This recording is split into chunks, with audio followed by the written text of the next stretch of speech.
शं वरुणः शन्नो भवत्वर्यमा शन्न इन्द्रो बृहस्पतिः शन्नो विष्णुरुक्रमः ॐ शान्ति शान्ति शान्तिः।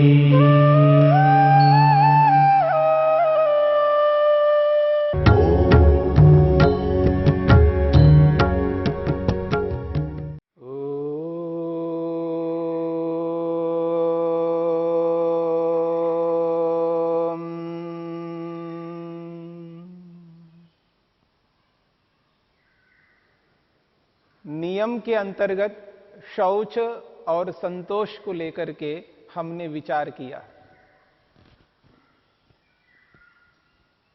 तप, स्वाध्याय और ईश्वर प्रणिधान, ये 3 विभाग और हैं। साधन पाद के प्रथम सूत्र में तप, स्वाध्याय और ईश्वर प्रणिधान को लेकर के हमने लंबी चर्चा की है। तप किसे कहते हैं, स्वाध्याय किसे कहते हैं और ईश्वर प्रणिधान किसे कहते हैं, इन तीनों की परिभाषाओं को प्रस्तुत करते हुए महर्षि पतंजलि ने, महर्षि वेदव्यास ने इसे क्रिया योग नाम दिया है। प्रसंगवश यहां पर नियम के अंतर्गत ये तीनों विद्यमान हैं। शौच, संतोष के बाद में तप, स्वाध्याय और ईश्वर प्रणिधान। तो इस क्रम में भी इन तीनों को लेकर के संक्षेप से हम विचार करते हैं। एक बार पुनरावृत्ति हो जाएगी। तीसरा विभाग है नियम का तप। तप किसे कहते हैं? महर्षि वेदव्यास ने तप की परिभाषा की है, तपो द्वंद्व सहनम। तपो द्वंद्व सहनम, तप उसको कहते हैं जो द्वंद्वों को सहन करना होता है। द्वंद्व कहते हैं जोड़े को,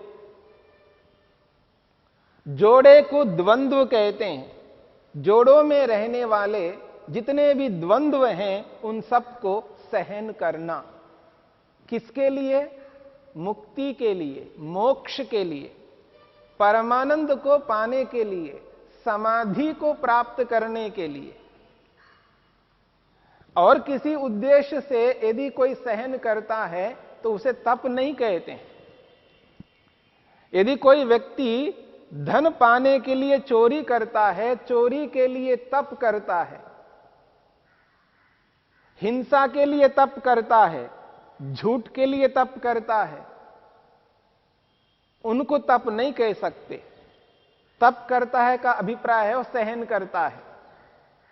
हिंसा करने के लिए सहन करता है, चोरी करने के लिए सहन करता है, तो उस सहन को तप नहीं कह सकते।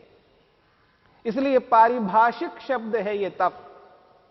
तपो द्वंद्व सहनम, तप उसे कहते हैं जो द्वंद्वों को सहन किया जाता है अपने लक्ष्य को पूरा करने के लिए, मुक्ति को, मोक्ष को पूर्ण करने के लिए। जीवन का जो अंतिम चरम उद्देश्य है हमारा, समस्त दुखों से छूटना और नित्यानंद परमपिता परमेश्वर के आनंद को अपनाना। इस उद्देश्य को पूरा करने के लिए कोई व्यक्ति सहन करता है, उसका नाम है तप। इसलिए महर्षि वेदव्यास ने कहा तपो द्वंद्व सहनम। द्वंद्वम च जिघांसा पिपासे शीतोष्णे स्थानासने काष्ठमौन आकार मौने च।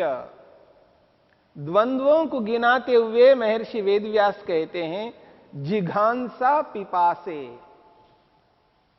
जिघांसा कहते हैं खाने की इच्छा, यानी भूख।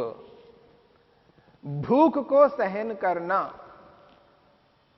पिपासा कहते हैं प्यास, प्यास को सहन करना। भूख और प्यास इन दोनों का द्वंद्व है, ये जोड़े हैं, इनको सहन करना। शीतोष्णे, शीत कहते हैं सर्दी को, उष्ण कहते हैं गर्मी को। सर्दी और गर्मी को सहन करना।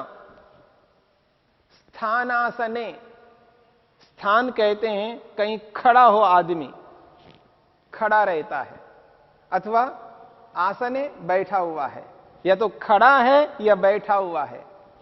किसी कारण से खड़े रहना पड़ता है, देर तक खड़े रहना पड़ता है, किसी कारण से देर तक बैठे रहना पड़ता है। उनको सहन करना, खड़े रहने को और बैठे रहने को सहन करना, यह तप है। फिर कहा काष्ठमौन आकार मौने च।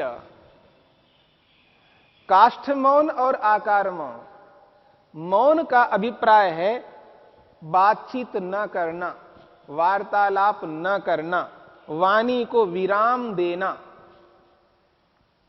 और इसकी जो स्थिति है वो दो प्रकार की है। एक है आकार मौन। आकार मौन का अभिप्राय है व्यक्ति बोलता नहीं है, बोलता नहीं है, वाणी का प्रयोग नहीं करता, आवश्यकता पड़ने पर संकेत करता है। चेष्टाओं से, संकेतों से सामने वालों को एहसास कराता है, ज्ञान कराता है। किसी को बुलाना है तो वाणी का प्रयोग नहीं कर सकता क्योंकि मौन है, और बुलाना भी है, आवश्यकता है, तो वाणी का प्रयोग ना करके हाथों से आइए बुलाया जाएगा, हाथों के इशारे से, आंखों के इशारे से,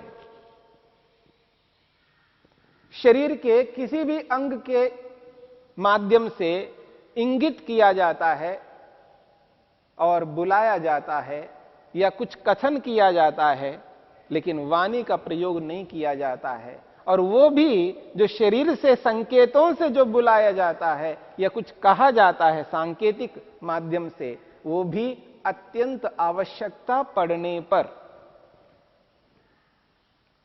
इसको कहते हैं आकार मौन। और दूसरा है काष्ठ मौन। काष्ठ मौन का अभिप्राय है कि कोई संकेत न करना। काष्ठ का मतलब लकड़ी, लक्कड़। जैसे लकड़ी सीधी रहती है, उसमें वक्रता नहीं है, उसमें किसी प्रकार का हलचल नहीं है, बस सीधी है। तो उसी प्रकार व्यक्ति लक्कड़ की भांति, लकड़ी के समान, काष्ठ के समान स्थिर रहता है, कोई संकेत नहीं करता। बोलना दूर की बात है, संकेत भी नहीं करता, लकड़ी के समान स्थिर रहता है। बस जिस उद्देश्य को ध्यान में रख करके मौन करता है, उस उद्देश्य में लगा रहता है। जब अंतर्मुखी बनना होता है, मनुष्य प्रायः बहिर्मुखी रहता है, अर्थात अपनी इंद्रियों को बाहर की ओर भेजता है। रूप, रस, गंध, स्पर्श, शब्द, इनकी ओर अपनी इंद्रियों को भेजता है, बाहर के दृश्यों को देखता है, बाहर के विषयों को ग्रहण करने की चेष्टा करता है। उसकी सारी दृष्टि बाहर की ओर होती है, बाहर के विषयों को जानने की चेष्टा करता रहता है। आजीवन व्यक्ति बाहर ही देखना पसंद करता है। यह बाह्य दृष्टि है, बहिर्मुखी है। लेकिन योगाभ्यासी व्यक्ति को, योगाभ्यास करने वाले साधक को, ईश्वर को प्राप्त करने वाले व्यक्ति को अंतर्मुखी बनना पड़ता है।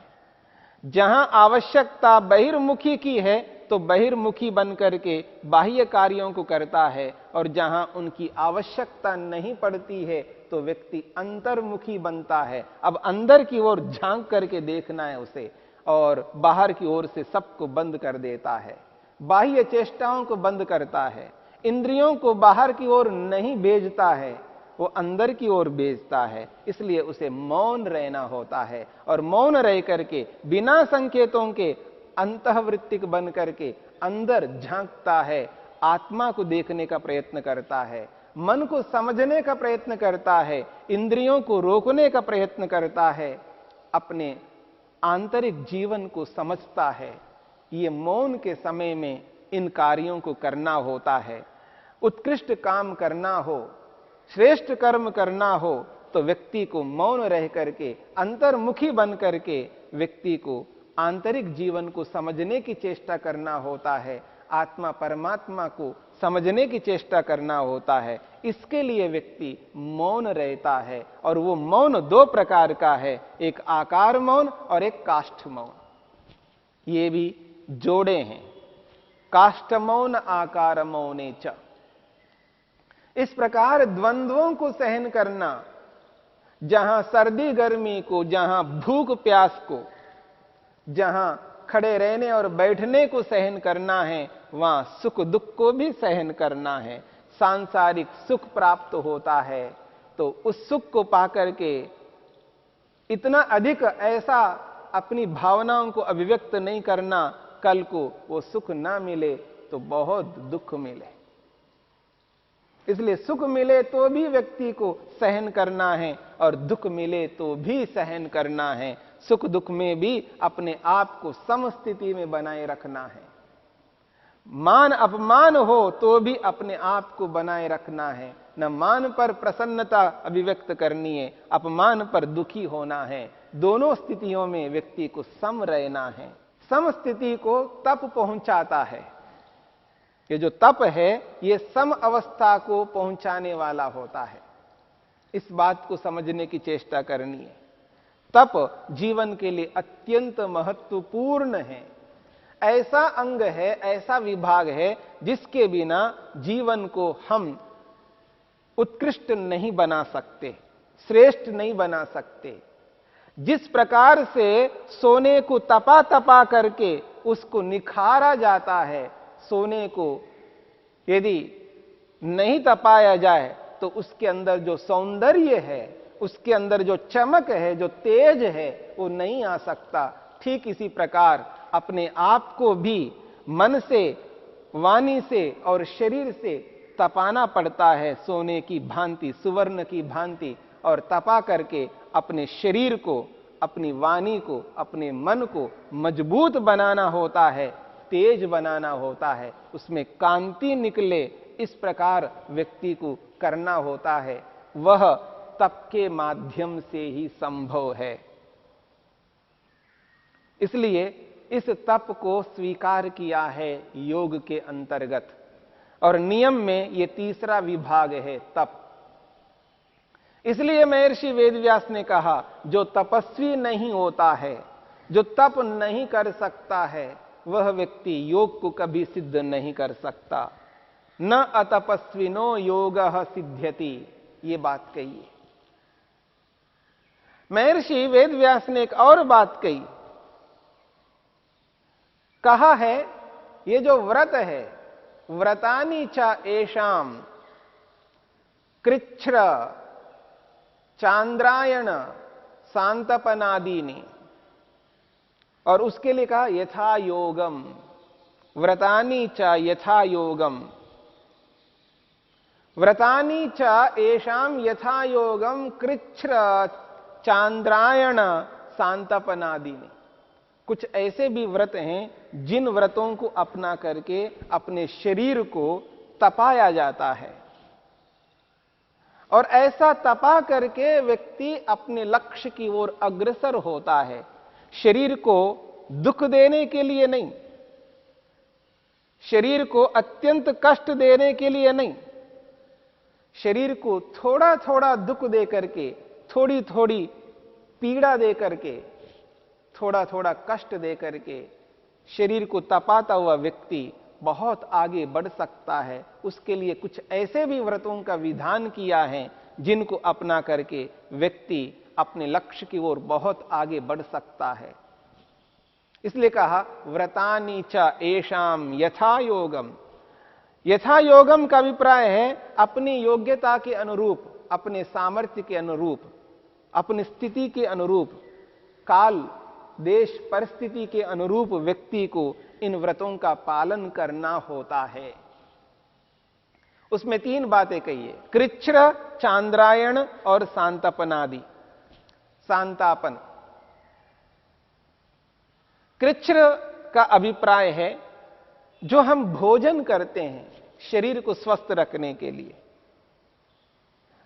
उस भोजन को एक सीमा तक बहुत न्यून कम किया जाता है और वो व्यवस्थित रूप से कम किया जाता है। थोड़ा थोड़ा कम करते करते करते करते बिल्कुल अति सूक्ष्मता में चला जाता है व्यक्ति, और बहुत कम मात्रा में, अत्यल्प मात्रा में लेकर के व्यक्ति अपने शरीर को तपाता है और ऐसी स्थिति में पहुंच जाता है वो अल्प मात्रा का भी ग्रहण नहीं करता। जो हम भोजन करते हैं तो ग्रास के माध्यम से हम अंदर पहुंचाते हैं, पहला ग्रास, दूसरा ग्रास, तीसरा ग्रास। अलग अलग व्यक्ति अलग अलग ढंग से उस ग्रास को, उस कोर को लेता है। अगर कोई व्यक्ति मान लीजिएगा चावल खाता है तो इतना सा चावल एक बार में खा सकता है। व्यक्ति अलग अलग ढंग से अलग अलग अभ्यास करता है। कोई रोटी खाता है तो रोटी, आधी रोटी भी एक बार भी खा सकता है, चतुर्थांश भी खा सकता है, लेकिन उतना ना रख करके उसकी मात्रा अति न्यून रखा जाए। वो जो ग्रास जो ली जाती है, ग्रास जो लिया जाता है अति निम्न, अति कम अल्प मात्रा में, जो आधी रोटी खाने वाला व्यक्ति उसको 1/4 कर दे, 1/4 कर दे, उस आधी को भी 1/4 कर दे और उससे भी और कम करे, यानी एक रोटी को यदि वो व्यक्ति सामान्य रूप से 10 बार खाता हो तो उसको वो 20 बार खाए, इतनी कम मात्रा में रखे। ऐसे मान लीजिएगा वो 24 मात्रा रखे, उसको एक रोटी को 24 बार खाए व्यक्ति। ऐसे अल्प मात्रा में 3 दिन तक 24 खुराक वो ले ले, सुबह सुबह 3 बार ऐसा खाए, फिर 3 दिन सायंकाल करे, फिर उसके बाद 3 दिन उपवास रहे,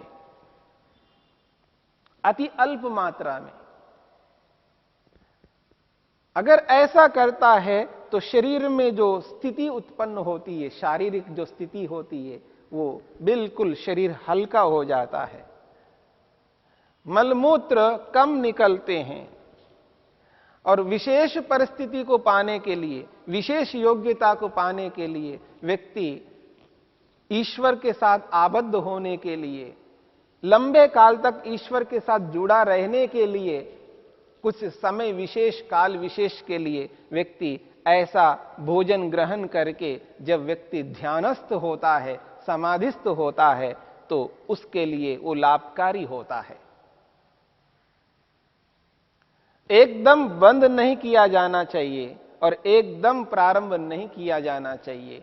जो भोजन ग्रहण करने की विधि है और छोड़ने की जो विधि है वो व्यवस्थित रूप से करनी है। आयुर्वेद के माध्यम से जान करके, समझ करके, योग्यता पूर्ण व्यक्ति जब उस भोजन को अति कम मात्रा में कर करके जब व्यक्ति तप करता है और ईश्वर के साथ सात्विक भावना से जुड़ जाता है तो उसका मन एकाग्र होता है।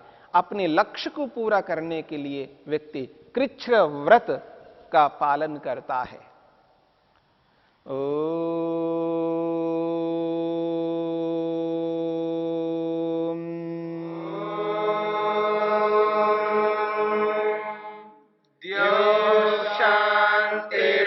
शांतिरंतरिक्षं शांति पृथिवी शांतिरापः शांतिरोषधयः शांतिः वनस्पतयः शांतिर्विश्वे देवा शांतिर्ब्रह्म शांति सर्वं शांति शांतिरेव शांति क्षमा शांतिरेव